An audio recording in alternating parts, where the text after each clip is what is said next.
Assalomu alaykum qadrli futbol ixlosmandlari. O'zbekiston milliy terma jamoasi va nihoyat jahon chempionati ishtirokchisiga aylandi. Va nihoyat mana shu holat yuz berdi do'stlar. Hozirgina mana o'yin yakunlandi. Butun O'zbekistonda bayram boshlanib ketdi do'stlar. Ishonavering, butun O'zbekistonda bayram boshlanib ketdi. O'sha yerga yetib borgan muxlislar qanaqa bayram qilishyapti? Sharhlovchilar umuman hamma futbol degan so'zni ma'nosini, mag'zi nimaligini biladigan har bir o'zbek muxlisi, qardoshlar, qo'shnilar hamma jahon chempionatiga chiqqanligimizni do'stlar tantana qilishyapti. Bizga nasib qildi shu narsa do'stlar, ko'zimiz bilan ko'rdik. O'zbekiston milliy terma jamoasini jahon chempionatiga chiqqanligini biz ko'rdik do'stlar.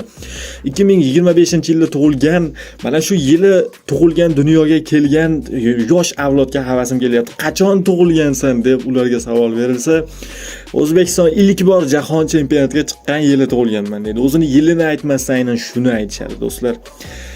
Xullas, hozir emotsiyalar, hayajon, hammasi juda dahshat do'stlar. Ishonavering, 100% degan patologni teshib o'tib ketgan, raketa bo'lib osmonga uchib ketgan meni emotsiyalarim hammada shunaqa do'stlar. Ishonavering, bugun ertalabgacha qanaqadir bir hayajonlar bilan uxlolmay chiqsam kerak do'stlar. Ertalab hayit namozlari bo'ladi, albatta unga borishimiz kerak. Xullas do'stlar, birinchi bo'limga keladigan bo'lsak, birinchi bo'limda ikkala jamoa bir-birini o'rganib chiqdi. Murabbiylar ikkalasi ham nisbatan yangi. Oleryu aniq yangi. Oleryuning Birlashgan Arab Amirliklari bosh murabbiyining birinchi o'yini, shuning uchun Temur Kapadze ham hadiksirab turdi, uni o'zi ham hadiksirab turdi va birinchi bo'limda ikkala jamoa bir-birini o'rganishga harakat qildi. Ular bir-birini o'rganishga harakat qildi va o'sha Skyner natijasida Birlashgan Arab Amirliklari bizni o'ng qanot himoyamizda nuqson borligini aniqladi. O'sha Hojiakbar Alijonovning qanotida Hojiakbar oldinga chiqib ketadi. Biz uni bilamiz. U o'ziga sig'dira olmaydigan futbolchi.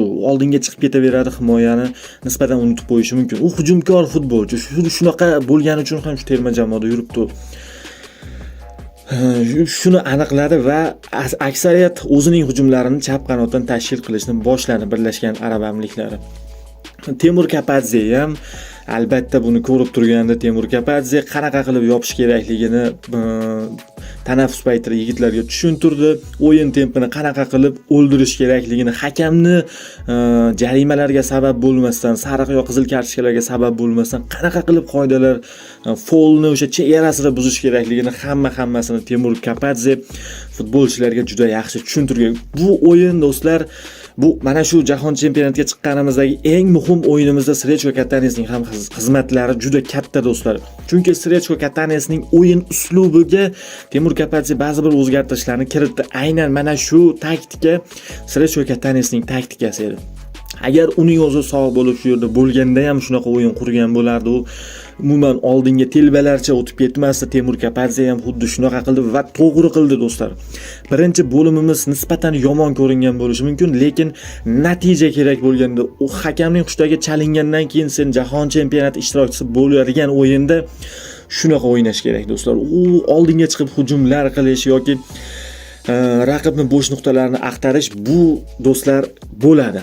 Sabr qilib tursangiz 5 kundan keyin Qatar bilan bo'ladigan o'yinda Temur Kapadze o'zining haqiqiy qonida bor hujumkorlikni bizga namoyish etib beradi. Futbolchilar, yigitlar bosimsiz o'ynashadi. O'zimizni muxlislarni qarshisida ular shou qilib berishadi do'stlar. Xullas, nariga tomonlarda, nariga gruppalarga ham endi bemalol to'xtalsak bo'ladi. Biz jahon chempionatidamiz. Erondan keyingi ikkinchi o'rinni biz egalladik. Bu o'rinni endi bizdan hech kim olib qo'ya olmaydi. Birlashgan Arab Amirliklari ham, Qatar ham olib qo'ya olmaydi do'stlar. Biz A guruhining ikkinchi o'rin ishtirokchimiz. Hattoki birinchi o'rinni olib qo'yishimiz ham mumkin do'stlar. Eron agar o'zining keyingi uchrashuvida qoqiladigan bo'lsa agar. Va do'stlar, keyingi uchrashuvlarga to'xtalib bir qo'l nazar solinadigan bo'lsak, misol uchun nariga guruhda Yaponiya yutqazib qo'ydi Avstraliyaga.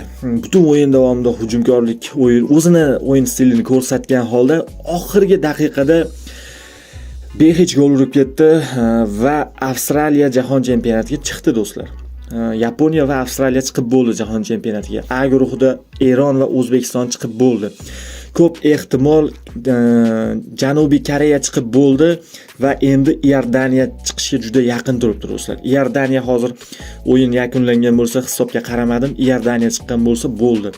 Ilk 6 talik, o'zi 8 ta yo'llanma berilgan. Osiyoga ilk 6 talik aniq bo'lgan bo'ladi. Keyin uchala guruhda ham 3 va 4 o'rin egalari play-offlarda qatnashishadi. Ular 6 ta jamoa play-offda ishtirok etishadi. Ular uchun 2 ta yo'llanma o'ynaladi ular uchun va ko'p ehtimol do'stlar Birlashgan Arab Amirliklari aniq bo'ldi. Bizning guruhda Qirg'iz Respublikasi yoki Qatar bo'ladi keyingi o'sha play-off ishtirokchisi. Biz xohlardik qirg'iz qardoshlarimiz bo'lsin. Ular ham jahon chempionatiga chiqishga loyiq. Ularning so'nggi yillarda o'sib kelayotgan futboli bilan. Xullas do'stlar, men hozir baribir emotsiyaga berilib ketyapman. Biroz keyinroq xayollarni bir joyga jamlab, mana bu o'yinni men bu o'yinni umuman tahlil qilmoqchi emasman. Bu o'yin bo'ldi. Bu tarix shundoqligicha ilk daqiqalardan boshlab 90-daqiqagacha olib muzeylarga o'rnatiladigan mana bizning jahon chempionatiga olib chiqqan o'yin, mana bu yigitlar mana shunaqa jon fido qilishgan. To'g'risini aytaman, yigitlar charchab qolishdi. Men xavotirlanganim o'sha oxirgi daqiqalarda.